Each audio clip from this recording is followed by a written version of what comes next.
Peace, peace, kings and queens. Hold on. Schools. We had a Aces Matters Reachers monthly group meeting, and one of the things we talked about was emotional intelligence, and we had an assignment of watching this movie, Inside Out. It's an awesome movie. It's actually one of my favorite Disney movies, so I was excited to speak about it, even though I didn't really get a chance to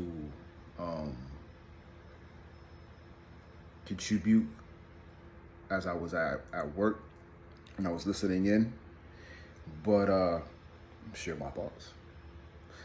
So, if those that seen it know, and those that haven't, hopefully by the end of this, you will be interested in learning it. And those that actually saw it and never really looked at it the way that we've seen it or how I've seen it, you might want to look at it again. I've seen it about, I don't know how many times, and I'm always learning something from it. I'm a movie head, so I watch movies through a different set of eyes. I always look at movies as a learning experience, especially behavior wise. Emotions and childhood trauma. First of all, the thing that's really kind of grinding my gears a little bit is I get it with the traumas and the pain, but I think we spend way too much time in the traumas and pain. When will we start putting that same energy into healing, into making us feeling good, taking us out of an environment of trauma and pain, and let's transition into a environment of now healing and growing in love,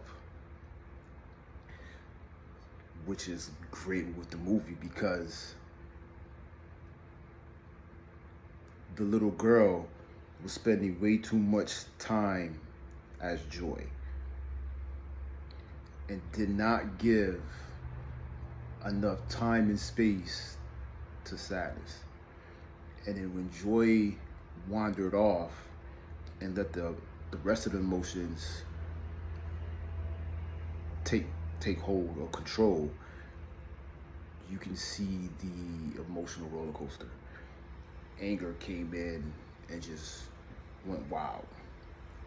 Logic went in and just went wild. And then Sadness went in and did her thing.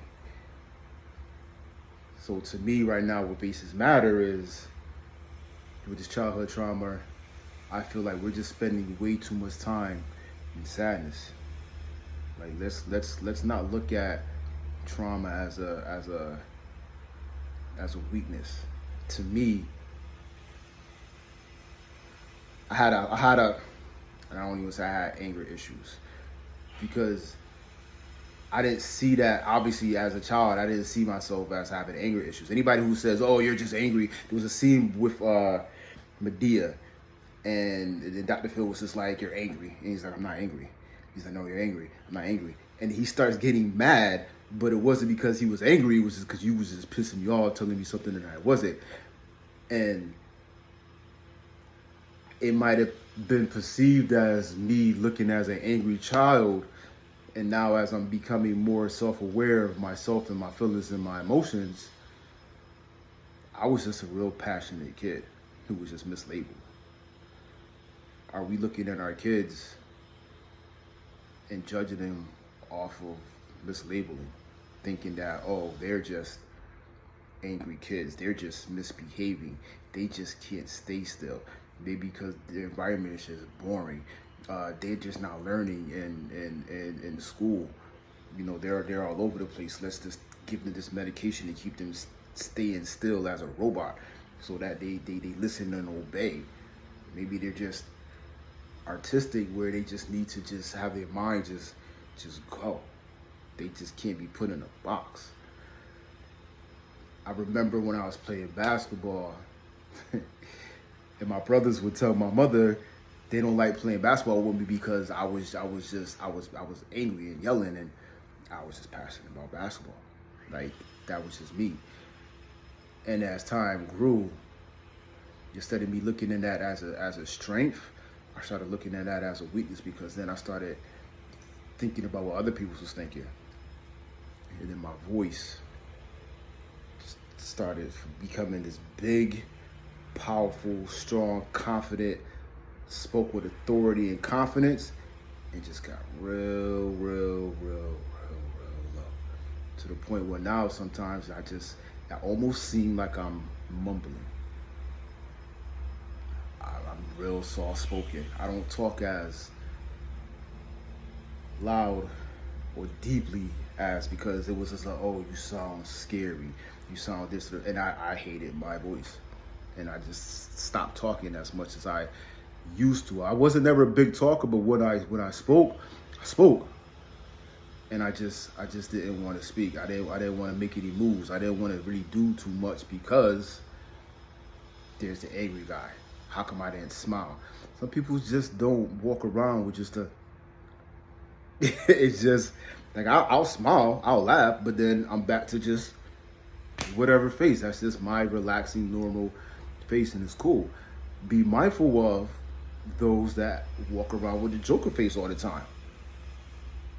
Maybe you want to look at the Joker face and see why he's always smiling. There's actually a great movie that's out, I think, called Smile. I haven't seen it yet, but I'm pretty sure it's something deep about that movie. But I'm all over the place, which is cool, because that's emotions. Emotions, you're all over the place, and as long as you know where you stand, if you're sad, if you're angry, if you're happy, if you're logical, sometimes a lot of people, they speak too logically. You know, it's always fact, and it's cool. You gotta have some feelings with that. You gotta have some passion with that. It's cool to be happy all the time, but you gotta allow some sadness in, so that you're able to heal and able to grow and strengthen yourself. It's not always cool just to be sad, because if you're always sad, then you're not experiencing life. Balance. Big, huge thing with balance. You gotta take the good with the bad. We are so keen up on trying to eliminate certain things. Oh, you're just sad. Let me give you this pill so you can just be happy. And now you're seeing a lot of our kids all screwed up. Because when it's time for them to be sad, or it's time for them to have feelings, they have no feelings. Because it's dead. We got these kids that just has no morals, has no nothing. They're just zooted out. So we don't teach these kids and adults emotional balance. So let me cut this off. Just wanted to share my thoughts. Comment below on your thoughts. Like I said, this is a safe space. This is, if you agree, cool. Let me know what you agree on. If you don't agree, cool. Let me know what you don't agree on, because again, it's all about learning and growing. There might be something that I was wrong on, and to me, I don't know about anybody else, because everybody else says, this cancel culture, and we can't say certain things, and this free speech isn't really free speech, and I get it, but I also don't get it. So let me know, because if I said something wrong, give me the opportunity to reflect, correct, and become a better person. Peace.